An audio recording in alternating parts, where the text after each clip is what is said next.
Welcome everyone. Welcome to the Reservoir Hill Association general membership meeting.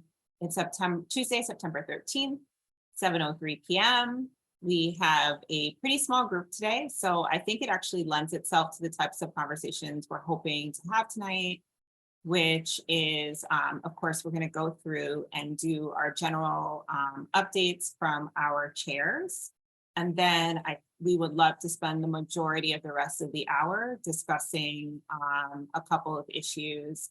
One, the BMP tunnel, and making sure that we have a sense of what should be brought to the table in this big session that's happening tomorrow night, which we really encourage everyone who is able to attend. It's a really crucial meeting. And then after that, we would love to hold space to have a conversation about what happened with the water contamination issue, you all's individual experiences through that emergency situation, and anything that we should bring back or share back to our representatives about that experience that you had as a Reservoir Hill resident.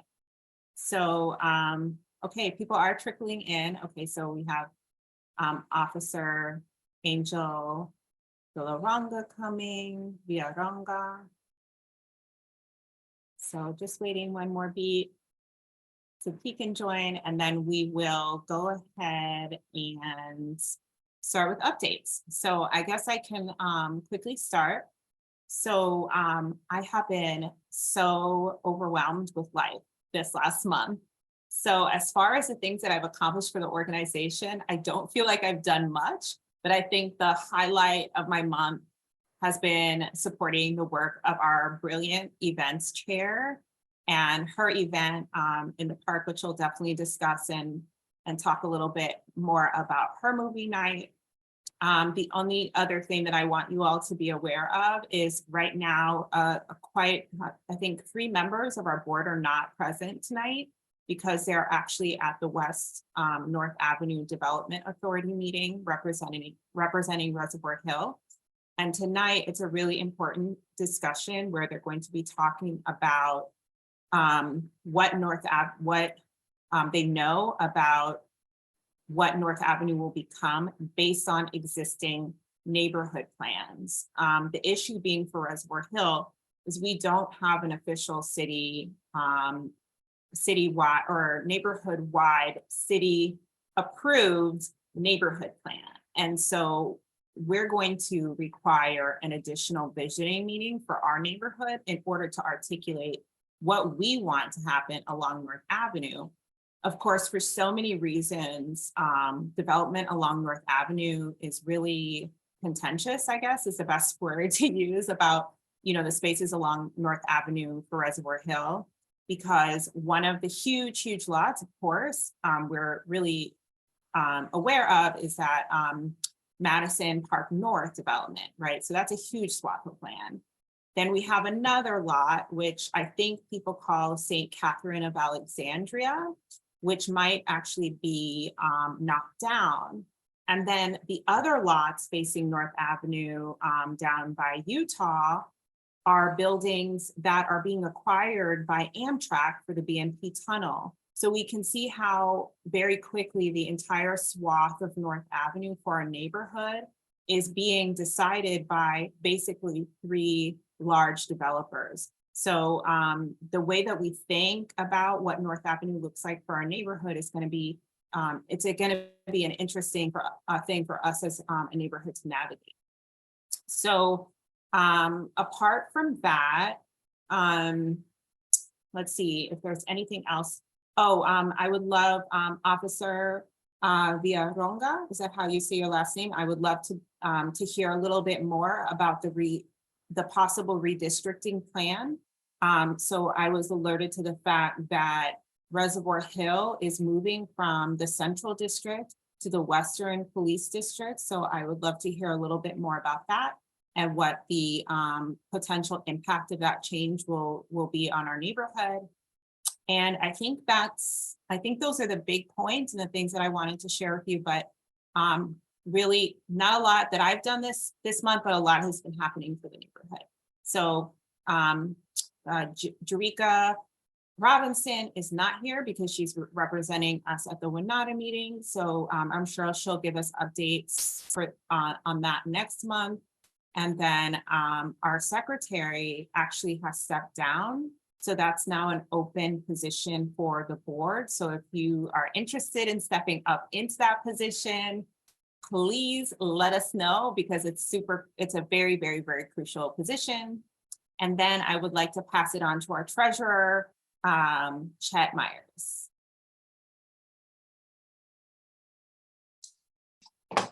Hello, everybody. I don't really have a whole lot to report for today. I've been out of town for a couple of weeks, so I'm just getting back into the swing of things.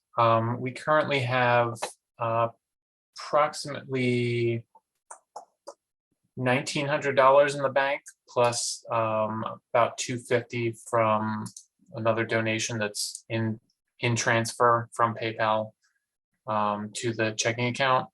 And I believe there may be some funds that Janae can talk about later on, but that's pretty much where the bank account is at the moment.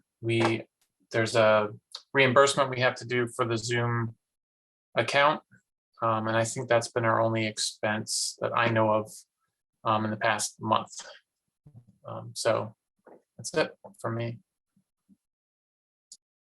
Thank you, Chet. And just as a reminder to our members, based on our bylaws, we have the obligation to report our finances monthly. So just so you understand that, it's good to pay attention to those numbers so you can help hold the board accountable as to how we're bringing in income and also how we're spending it.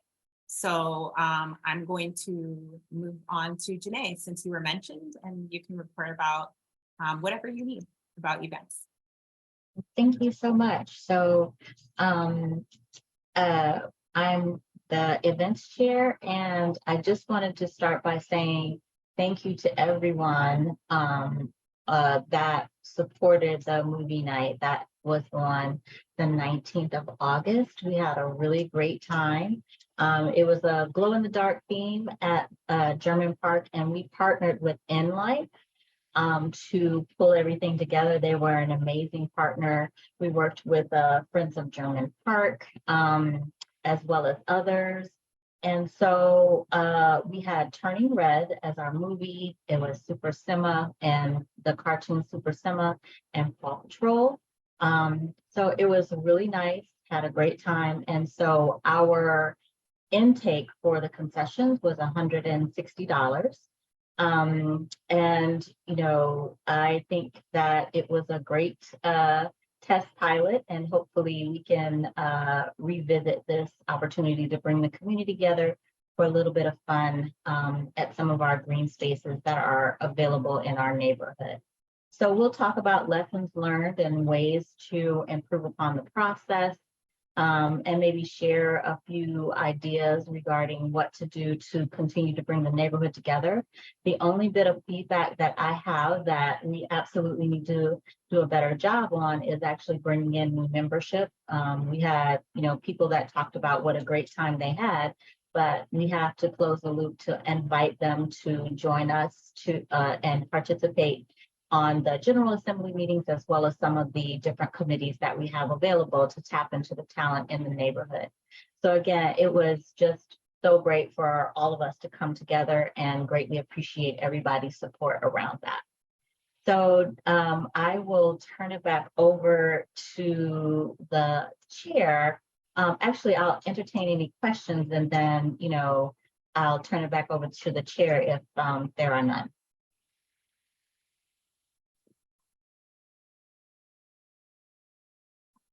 All right, thank you. Turning it back over to the chair. Thank you so much, Janae. And then I will pass it over to Daryl. Daryl, is there anything to report from marketing? Good evening, everyone. So yes, we're going to be meeting for the first time in a few months. You know, we've been faithfully supporting. Sorry, I got like 8,000 fans going. I just realized it's a windstorm in here. we've been supporting the fabulous events chairperson in her endeavors, but there's several things on our agenda, and we will discuss them next Thursday. We're going to clear any backlog that we have. The events chairperson talked about increasing membership, and marketing needs to discuss ways to increase membership, including do we want to purchase a couple of iPads or tablets, whose sole function is to to sign people up, so that for every event, one that is even that's labeled RHA, so that people know when they see this particular tablet, it's a sign-up tablet. And so those are the types of things that we need to discuss. A welcome letter, greeting people new to the neighborhood, anything else that we would want to do for them. We have a flyer that was produced and not completed and distributed, so we need to discuss that as well. So marketing has a lot to discuss. We haven't met for a few months. We have been in support, but now marketing needs to meet. And for anyone on the call, if you know anybody, especially young persons, because marketing is going to eventually expand to social media. And I'm 52, so I don't know crap about TikTok or anything. So if you have young people, I got a 17-year-old now, so I'm going to put him to work. But, other individuals that would be interested in teaching us some social media and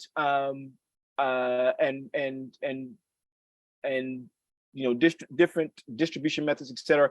We would definitely appreciate that.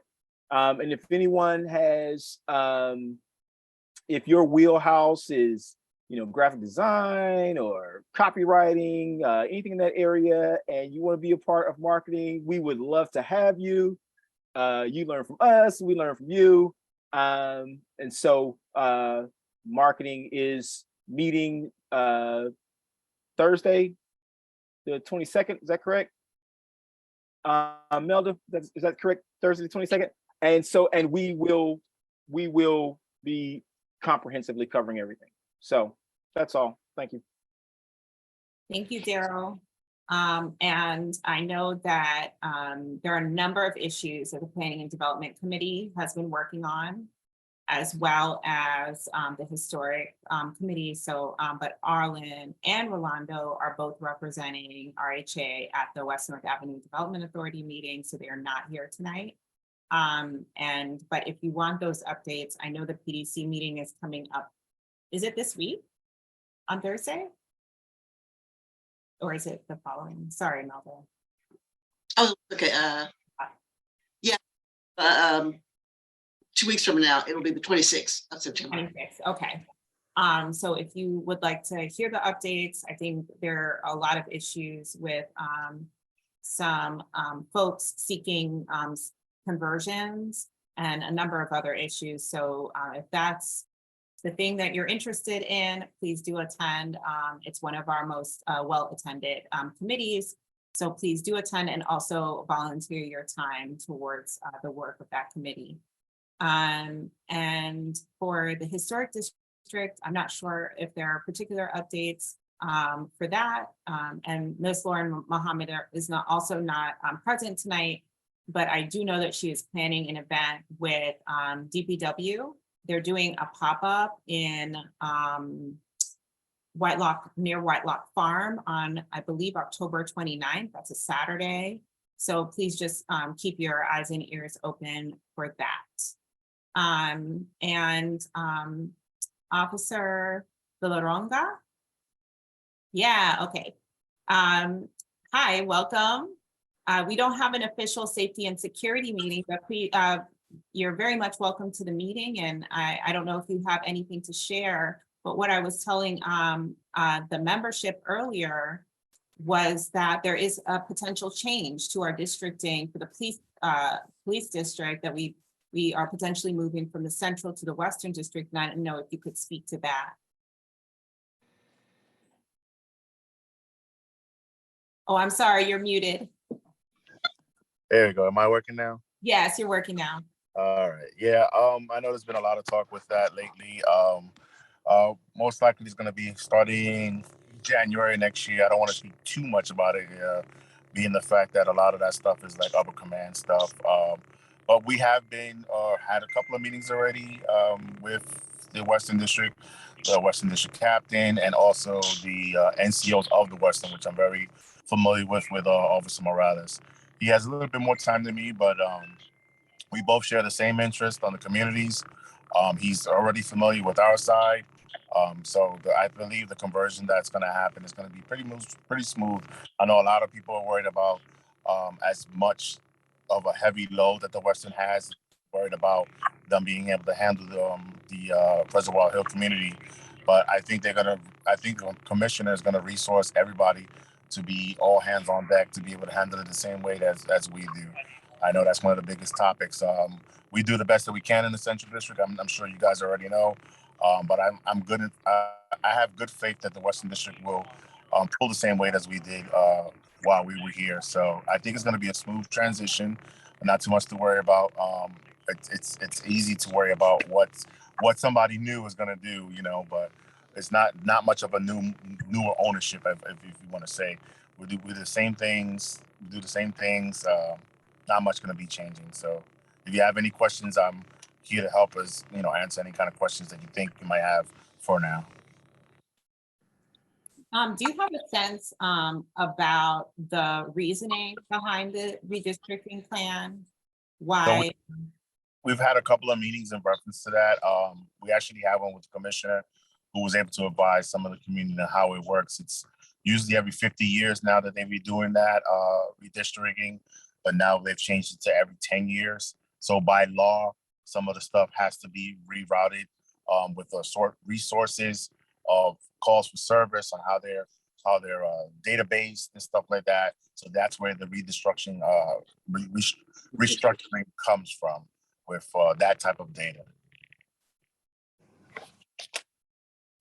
Thank you so much. Anyone have any questions about that, or general questions to Officer Villaronga?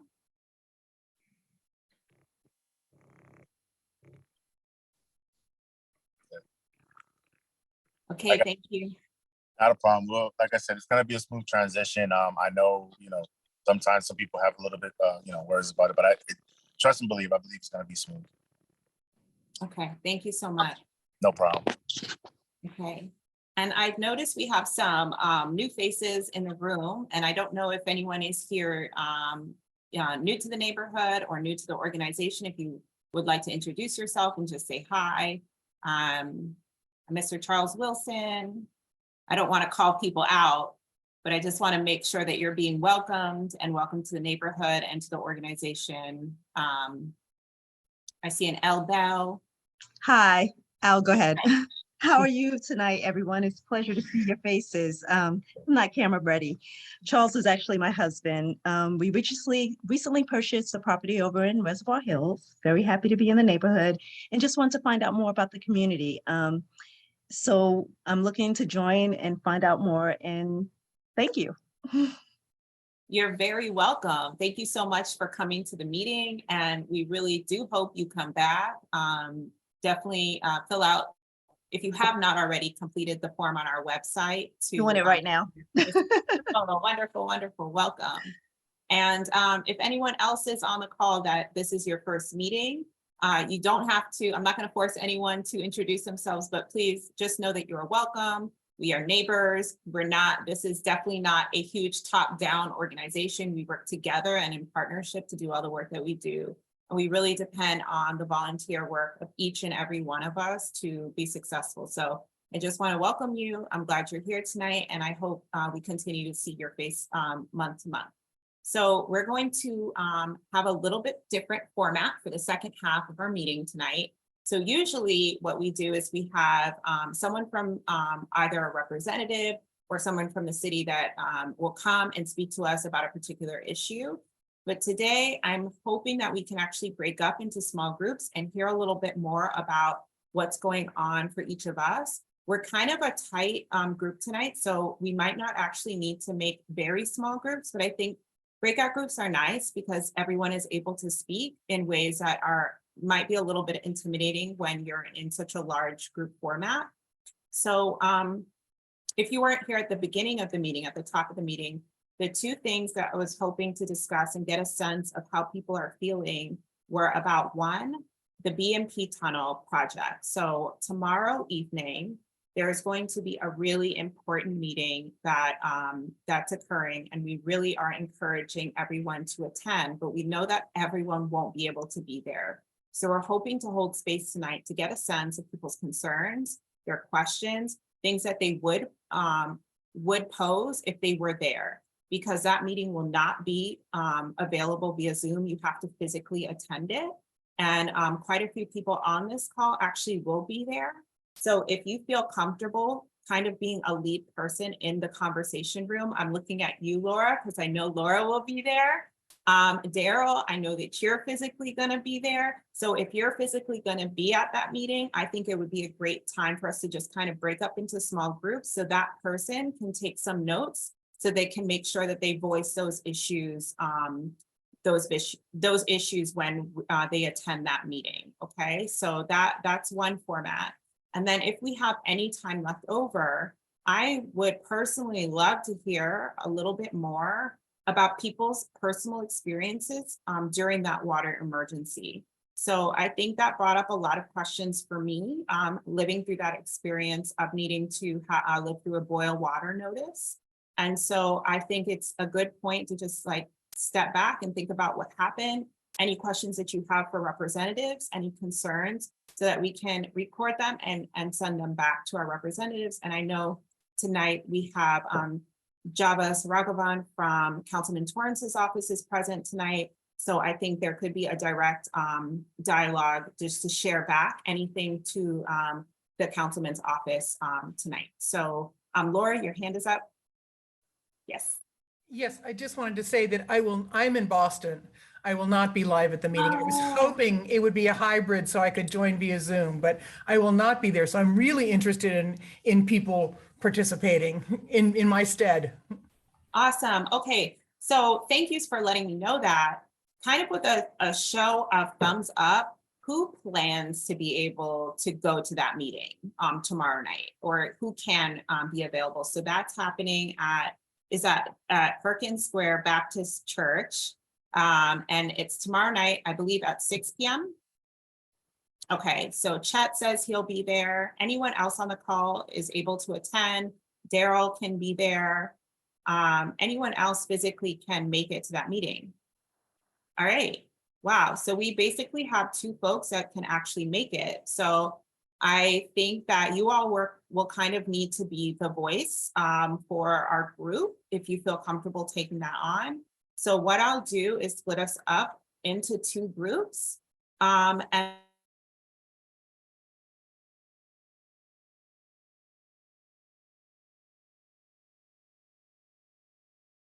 think you froze. Very much froze. I'm usually the one that's frozen, so I didn't know how to act. I stayed quiet, like, oh, she's frozen. Okay, it's not me.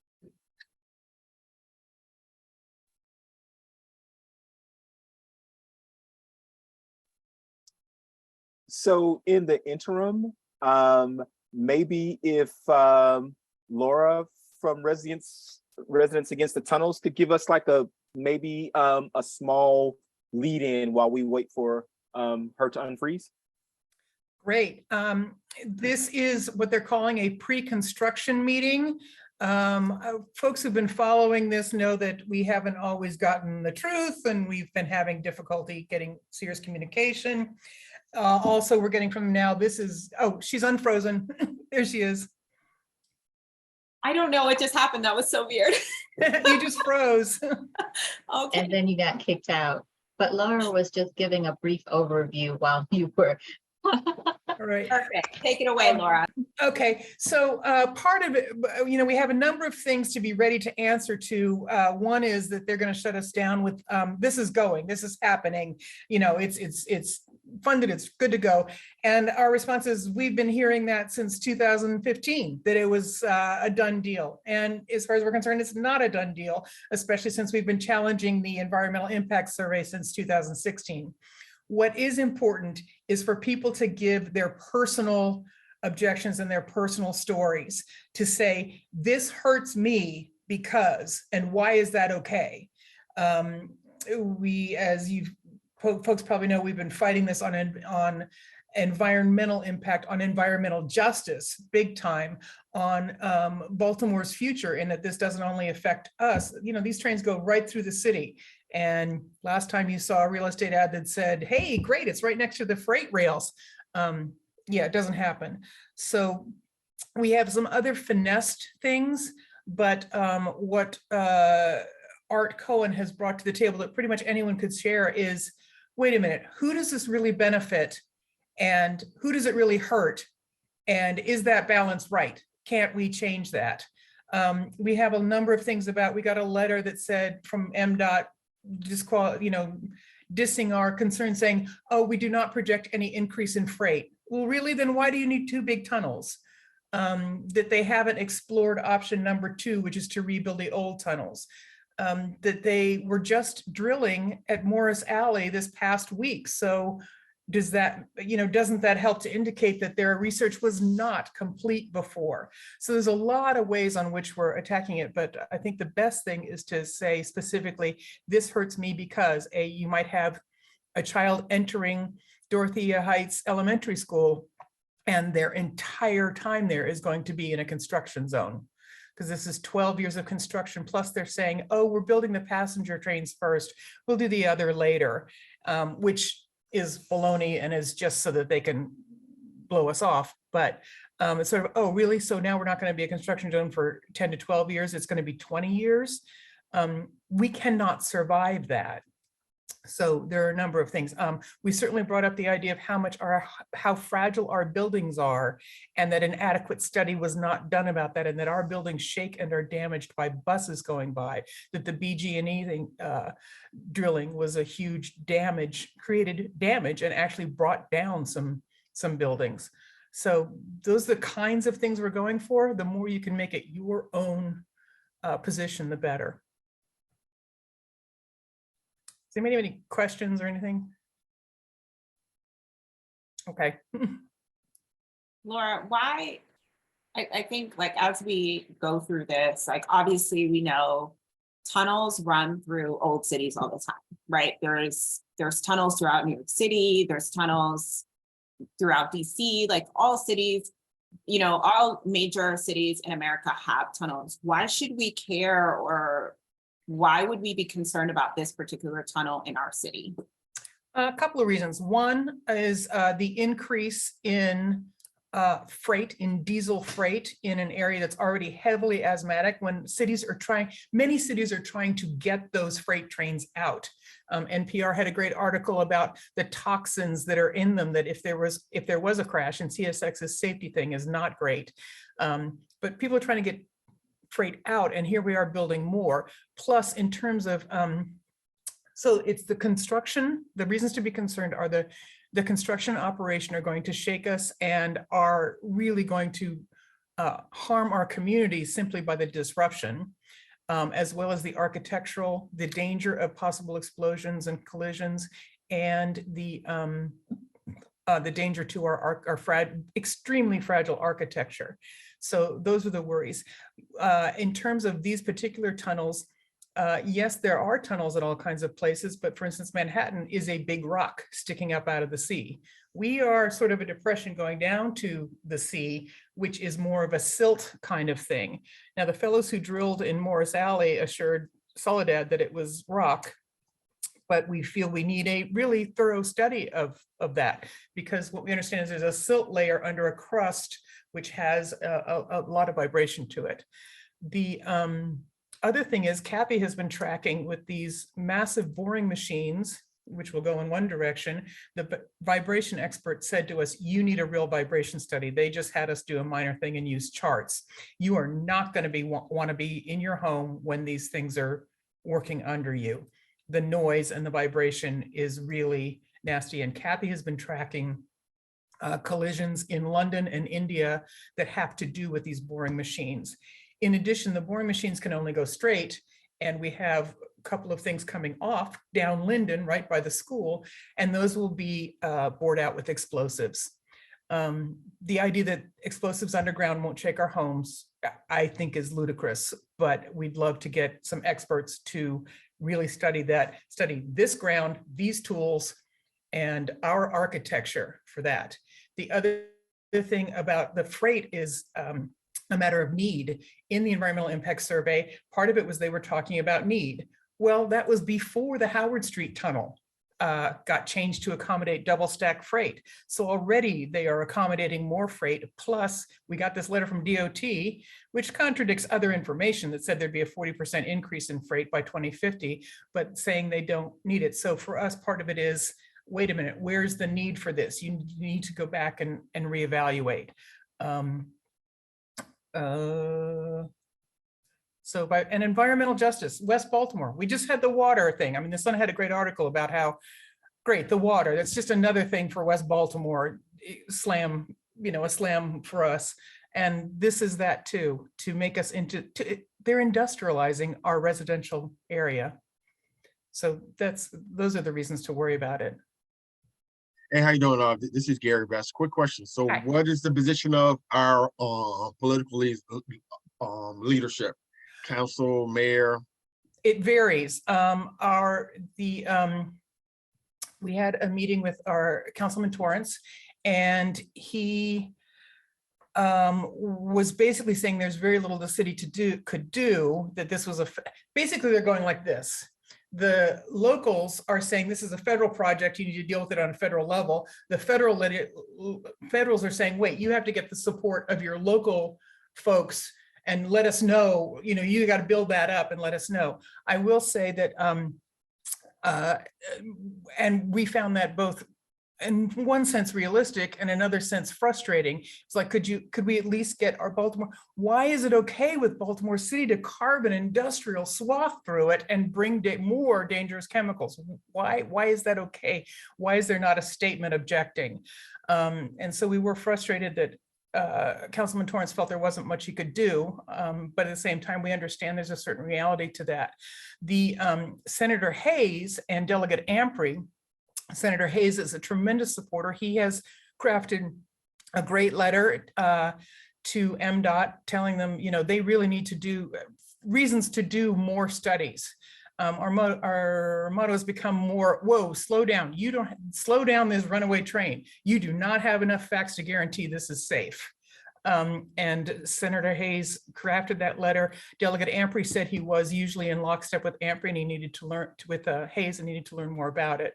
So, and Hayes has a meeting set up with MDOT to discuss that. So on the federal level, we did a whole campaign. We have an advocacy letter going to Pete Buttigieg tomorrow with signatures from community leaders, including Keandra and myself. You'll be receiving the DocuSign version tonight or tomorrow, Keandra. So he's helping with that. Our letters to the feds largely got sort of boilerplate blow-offs, including from President Biden saying, thanks for your letter about our infrastructure funding. Isn't it great? You know, it's like, dude, did you even read it? So what we're getting is a lot of, oh God, we're not going to fight the Federal Railroad Administration. We're not getting a tremendous amount of support. Wow. Yeah. Thank you. Mm-hmm. So as you can see, this is a major issue for our neighborhood, right? Oh, Javis, you unmuted. Did you have something to say? Oh, yeah, just a couple things. I definitely can just say that Councilman Torrance and our office were, you know, frustrated by the situation. Like you said, there wasn't, much we could do given it was a federal project. But also I would say that Councilman Torrance is definitely sympathetic to the issue of like a historic neighborhood, suffering damage and environmental risk. So I would just point that out, but also say that our office in particular to this issue is definitely here to help you facilitate conversations with those who can better help you in that situation. But I definitely sympathetic to what you're saying and definitely got a chance to learn a lot from Laura throughout the meetings. So I thank you for that. Oh, thank you. Thank you. Thank you, Javas. And Laura, would it be too early to kind of share the date of the next really big meeting that we're trying to hold to get, is it too soon or? No, not at all. We will be sending, because we have the date locked, it's the only date that Joyce Scott can join us. We're between two locations at the moment. We're hoping for one, but we want to clarify some details. Every year we've had to do it virtually, so we're hoping to do a hybrid this time. We have to do our general meeting, and it will be October 27th, hopefully at the elementary school in their beautiful auditorium. If not, then at Madison Avenue Presbyterian Church. Wonderful Joyce Richardson has been working on that. And we're looking forward to that. We have a couple of things happening, including the fabulous Joyce Scott will be singing a few songs for us, which we're excited about, and being probably ribald and inappropriate, but that's why we love her. And if you're not familiar with Joyce Scott, she's an incredible Baltimore artist. She's located in Madison Park, I believe. Penn North, actually. That's where. Yeah, she's west of us. Yeah, she's located in Penn North, and she's born and raised in Baltimore and has been really a big advocate and support for enforcing environmental justice issues around the tunnel and really trying to get the word out. But she's separately just an incredible artist. So if you're not familiar with her work, you should become familiar with it. That event should be a moment where we can all gather and really think about strategies and thinking through how we can advocate for ourselves and our communities. So now I would love to break out and have those conversations, but I was fiddling with Zoom and trying to figure out how to make that happen, and I can't set up the breakout rooms. I tried everything and it won't work. So we're just gonna have a big group conversation. Sorry, y'all, but we started talking, so I think we can keep going. So if, Daryl and Chet, if you all would be so gracious, and I know Rolando will also be in attendance, so maybe Melda, if you wanna just record some thoughts for him. Let's start with just like a general conversation. So Laura gave us a rundown about what the potential impacts of the tunnel are for the neighborhood. So for those of us who are not going to be able to be there, what are the things that the folks that will be in the room should mention or bring up during the meeting? So any questions that you have that you would like more clarity on, one, and then two, concerns that you think should be raised.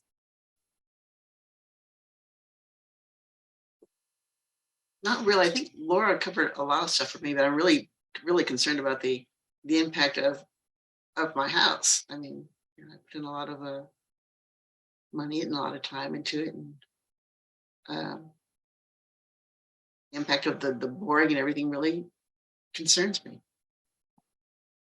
So just also too, whatever money, quote, that I think that they were allocating for some of the residents is just not sufficient for our homes, and still, who wants to go through that though? Yeah. So what Melda is referencing is Amtrak has promised a fund for some neighborhoods. Actually, I don't even know if we're included in those neighborhood funds, or if there is damage to your home, that you can apply for a grant to cover a percentage of the cost of repairing your home. So you can already tell, like, there's a lot of red tape involved in that. And we all have insurance. If we're homeowners, hopefully you haven't, but I have been through the process of trying to make a claim, and it can be a bit of a nightmare. So adding in the federal government, personally, I don't want, I'm not interested in that at all. So, okay, so just the general idea that it could potentially be an impact, and of course, they can't guarantee that there won't be to our homes, okay? Exactly. Just so you know, that fund is less than $4 million. Right. And you might as well just call that lawyer money, because they're going to pay their lawyers with it. Well, we have to prove that the damage was due to them, which is an almost impossible thing to prove. Mhm. We could go bankrupt doing so. That's right. Janae. Yeah, just another concern, which is around the accessibility of the meetings. Holding an in-person meeting when, clearly more people can attend in a virtual setting, and after COVID, it's, there is no excuse around challenges related to that. It would reach a larger group. So my concern is around the method of communication, and just doing an in-person meeting. I would like to know why, and I would like for it to be have the option of both virtual as well as in person. That's a really good point. So the idea that why should any meeting like this not be as accessible as possible? And we have worked with our representatives to make hybrid meetings happen. And so organization like Amtrak, with the full funding of the federal government, should certainly have the infrastructure to do that. So why can't they do that? And can they change that path moving forward? Okay. And if I may speak to that, I think you make a great point about it being hybrid, because they did have virtual meetings before and they were so tightly controlled. We couldn't see who the other attendees were. We couldn't see the list of questions people were asking. They edited the questions and they kept flipping the subject to this $50 million they're wagging in front of our faces to, that they're going to quote unquote mitigate all this with. Sorry, so hybrid is the key word, as opposed to, and accessibility, as opposed to going fully virtual, because they were not transparent with their virtual meetings. Okay. And I'm not sure, Kendra, I'm not sure if this was this meeting, but it may be even nice to have a mediator. So therefore there can be, someone that can make sure that all of the questions are addressed. And at the very least, the questions are collated and collected, so that so people who are not able to attend the meeting can view what questions were asked, and then potentially they can have the opportunity to answer those questions, and they be in written format, ideally. Okay. Yeah, I mean, yeah, I agree. And I'm kind of thinking, if you can't run a Zoom meeting, then I'm not gonna trust you to dig some freaking, dig under our house. So Yep. Yes.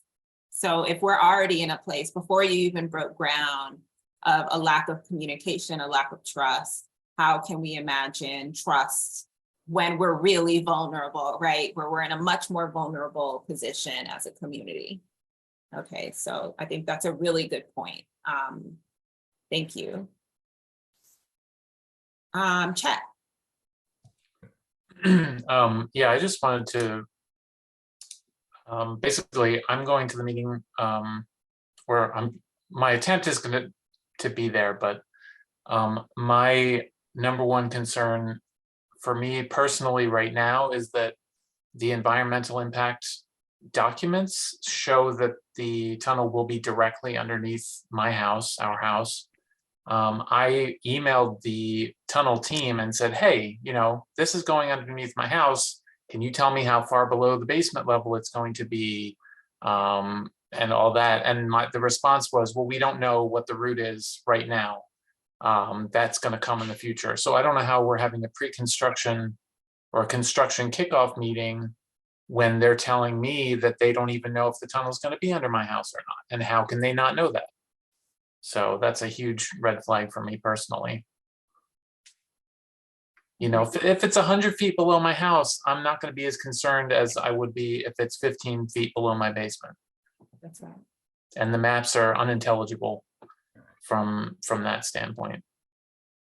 Yeah, I would agree with you, Chet. So just like the idea of the lack of clarity around even the location and whose homes are going to be impacted. We have tried to estimate and RHA has done an amazing job of literally doing door hangers on every home that it's projected that the tunnel will be under your home. So if you received a door hanger, I believe that was over the spring, right? That we did that, then you know for the maps that we initially had, that's where the tunnel was projected to be located, right? So I'm also a person the tunnel is supposed to be directly under my home as well. And I just want to make it clear for folks, it's not equal, right? The distance from your basement to the tunnel is not equal across Reservoir Hill, because the tunnel is entering at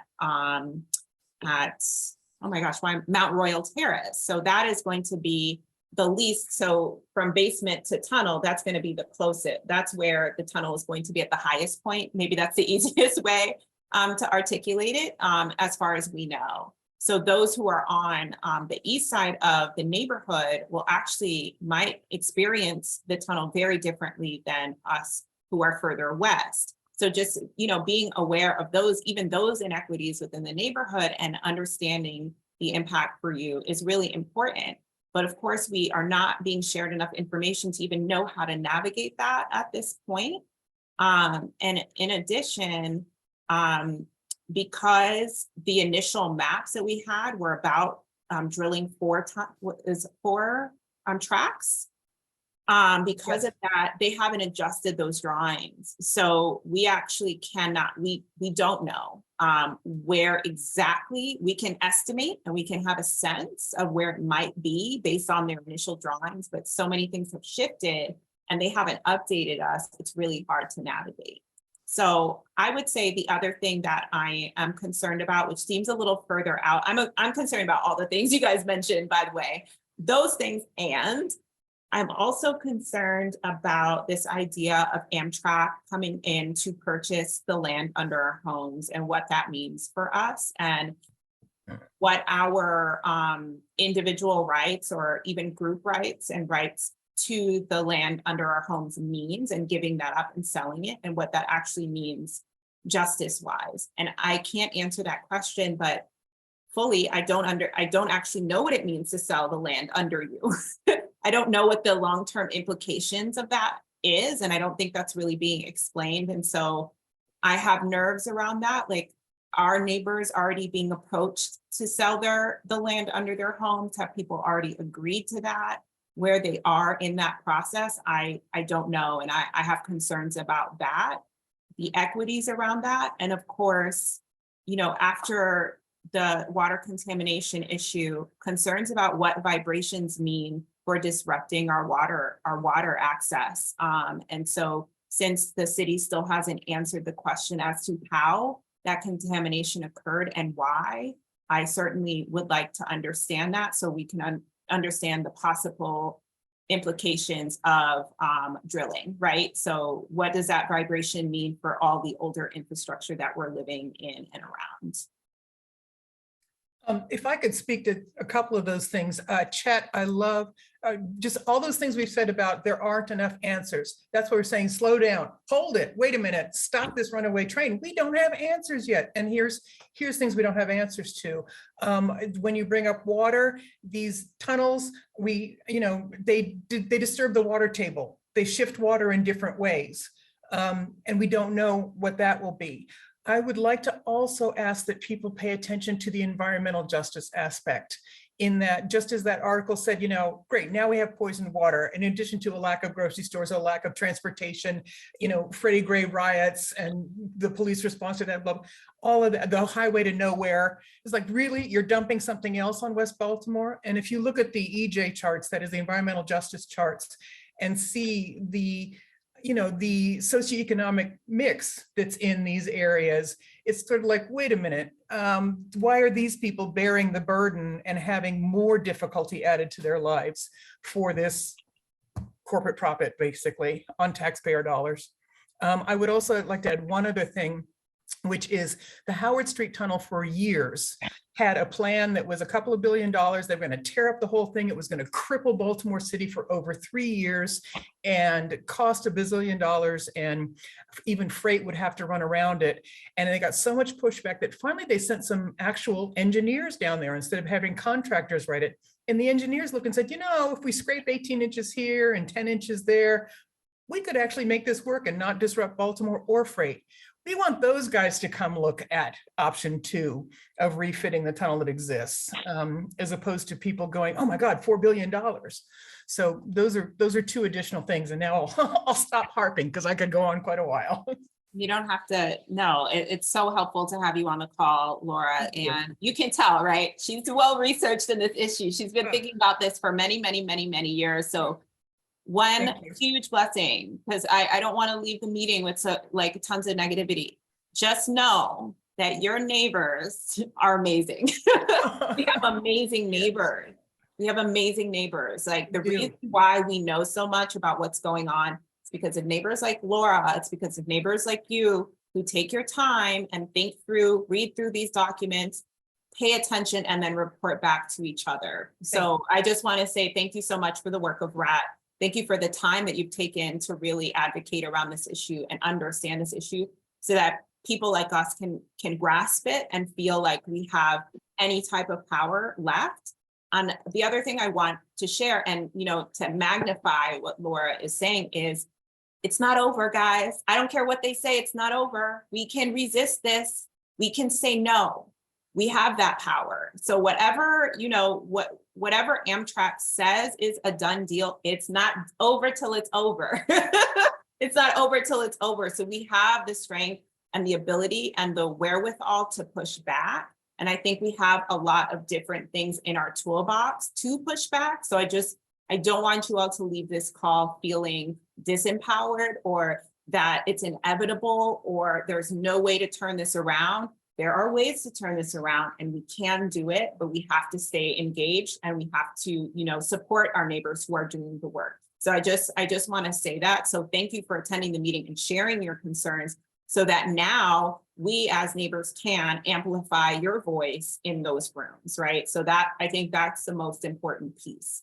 So as we close out the meeting tonight, I just want to leave the last couple minutes to talk a little. I know that's not enough time, but like, are there any particular things that you want to share back about the experience of the boil water notice that we need to alert the councilman's office, because Jarvis is still on the call, obviously. Is there anything that you want to share back to the councilman that you haven't, if you haven't been able to connect to him already, about that experience and takeaways that you'd like to share with the councilman's office about that experience? Do we have an idea of the initial cause of it?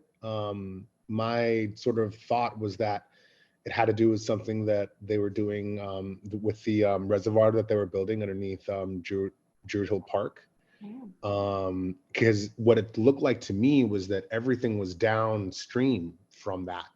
And Reservoir Hill was actually the last people that were still on the watch, which was closest to that reservoir being done. So I don't know if that had an effect on it, but I mean, I guess maybe do we have any idea of what could have caused it? Are we seeing this, or do we might think that this might happen again? And honestly, just personally, it really made me feel more sympathetic to how this is happening to multiple places around the world. I mean, you see what's going around in Mississippi, and just how impactful it is to your everyday life. So me personally, it just made me feel for people who have been dealing with this a lot longer than we have, than just a week and a half. So I absolutely agree with you, Tony. It really made me far more conscious of the burden, and it was a week, right? Like it was not even a full week that we were experiencing this, but just having to think through, okay, my water is contaminated. How can I then interface with it, right? You're having a whole different conversation with the infrastructure of your home and being able to navigate it. And there are people that have lived through that experience. and had a different level of contamination, right? That they couldn't boil off, right? That like, it's not, the solution wasn't boiling. It was far more complicated than that for years. So, you know, thinking about Flint and thinking of other predominantly Black neighborhoods that are experiencing these deep environmental justice issues. Definitely, I totally agree with you, Tony. Yeah. I mean, I think if at any point, if anything breaks, that's infrastructure that's affecting a lot of people. You know, we all deserve like basically like a breakdown. Like I sell software. If my software goes down, all of my you know, all of my clients deserve a written out statement of what happened, why it happened, and what we're going to do to make sure it doesn't happen again. So that's all I would sort of, you know, like to pass over to the councilman to, you know, see if we can figure out what went on and how we're going to avoid it in the future. Yeah, I hear what you're saying. Definitely. As to the point of origin, like what exactly happened, I honestly I don't know myself really the specifics. But yeah, definitely the priority is to make sure something that like that doesn't happen again. And like you said, there's definitely, unfortunately, infrastructure failures, not just in Baltimore, but in other cities. So I mean, definitely hear what you're saying. Yeah, and to get it, and it's definitely important that it be communicated clearly to everybody. So, you know, as soon as I have more information, I will definitely let everyone know. Thank you, Travis. Daryl, you had your hand up. Oh, you're on mute. Yes, the director of DPW said that there may not be a smoking gun, which is frightening because that means it might be multiple reasons why this has occurred. Also, the instructions said that that now we're supposed to flush our system by running all the faucets on cold for 15 minutes, starting at the bottom and coming all the way up. So if anybody didn't get that, like me, who's just now reading this article and didn't do that yet, run your faucets for 15 minutes on cold from the bottom level of your home up to the top. Thank you, Daryl. And, you know, that just points to a real serious structural issue that, you know, Jarvis, as far as like reporting back, that alerts me to the lack of emergency protocol and communication response. So like, I guess I made tons of assumptions about what the city was able to do in case of emergency. And I was shocked that the city wasn't able to send a text message or something, an emergency alert to all of the affected residents, stop drinking your water. There's a boil water notice. Okay, the boil water notice is lifted. Like there isn't that infrastructure in the city to do that. And to me, that was also that realization is a little frightening to me, that doesn't exist at this point to stop people from or prevent harm in such a really basic way. Janae? I would just like to echo and piggyback off of that. I spoke with a neighbor that was super concerned because, she was super concerned because, you know, the assumption is that everyone has access to the communication channels through which that was sent out. And so she felt that someone should be knocking on doors or at least have some type of mechanism for reaching those people that may or may not, you know, be aware or may or may not have seen it on the different channels and provide them with a little bit additional information that they can either have in their hand or at the very least, you know, pick up on their doorstep, etc. So like you said, Keandra, just, you know, using the resources that we have available, a text would reach more people than, you know, some of the pathways that were sent. Appreciate the pathways, but we can do better to protect some of the people, all of the people within the neighborhood. And they should also have been clearer in the messaging because, for instance, one person that I talked to was sick for 5 days because they weren't thinking about getting rid of all the ice cubes. So an automatic ice maker put the ice cubes that they drank and then they vomited and threw up for 5 days. So that was on our block. Horrible. The neighbor who was traveling at that time, she's coming back from New York to Baltimore. And of course she gets in her house and she takes a shower and she's sick. After that, didn't know about the alert.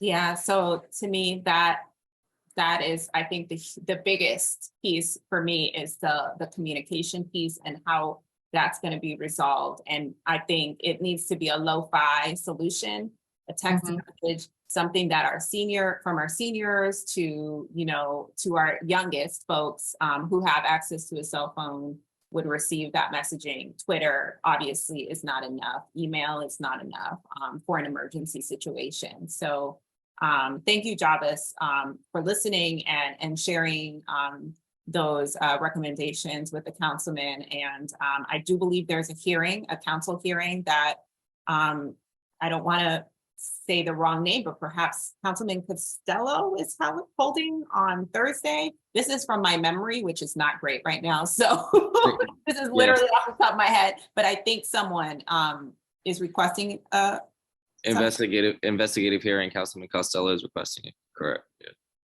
All right. My memory isn't as bad as I thought it was. Chet. Yeah, I'll also want to ring the same bell. I was across the Atlantic overseas, and I happened to see something that St. Francis posted on Instagram, and that's the only way that I saw that this was happening until the councilman's email came out. So the communication is severely lacking. And it was very interesting that I was in a country where you have to drink bottled water. There is no fresh water to drink out of the taps. And I thought, oh, well, that's very interesting. I went on vacation and I'm doing this, and at home it's the same thing. So I had to contact friends at home and tell them that this was happening, and they had no idea for like, this was like 24 hours before emails were coming out. So the communication breakdown was massive, I feel like, for this event. Thank you so much. Absolutely. And I want to add to what Chet's talking about, everything that everyone has been sharing, absolutely. But I also want to know what's going to be done in terms of the water bill as well for residents. We know that the water bills have gone up a lot as of late. So just thinking about how is it going to be made right to the residents? How's that going to be reflected? Yeah, a 25% reduction on the bills is not, that's not acceptable to me. How about no one gets a bill for that month who's in that boil water advisory? It's flushing your pipes out for 15 minutes is going to eat up that 25%. Not to mention any water that anybody had to buy for themselves for bottled water. And 100% of the water was unusable. So this 25% doesn't make sense to me. Exactly.